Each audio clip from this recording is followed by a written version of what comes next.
The Bombay High Court on Thursday dismissed a plea filed by actor Kangana Ranaut seeking squashing of criminal defamation proceedings initiated by the Magistrate Court against her, following a complaint by lyricist Javed Akhtar in 2020.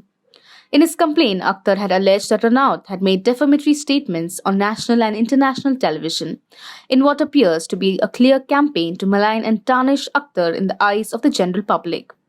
After the Magistrate Court in Andheri began proceedings against Ranaut in February and issued a bailable warrant in March, the actor appeared before the court and applied for bail, which was granted to her. Two Afghanistan journalists covering the women's protest in Kabul were allegedly detained and severely beaten by the Taliban security forces on Tuesday, Human Rights Watch said.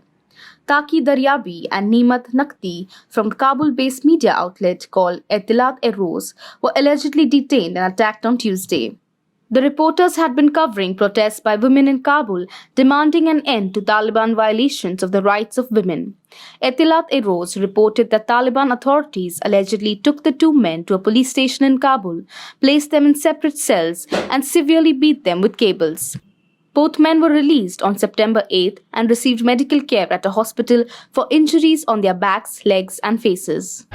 The Indian Air Force's C-130J Super Hercules transport aircraft carrying Union Ministers Rajnath Singh, Nitin Gadkari and Air Chief Marshal R.K.S. Bhadauria conducted a mock emergency landing at the emergency landing facility on the Satta-Gandav stretch of the National Highway near Rajasthan's Barmer. This is the first time that the National Highway has been used for emergency landing of a transport aircraft of the Indian Air Force. This trip will be able to facilitate the landings of all types of IAF aircraft. Defence Minister Rajnath Singh and Minister of Road Transport and Highway Nitin Gadkari jointly inaugurated the emergency landing facility for the IAF.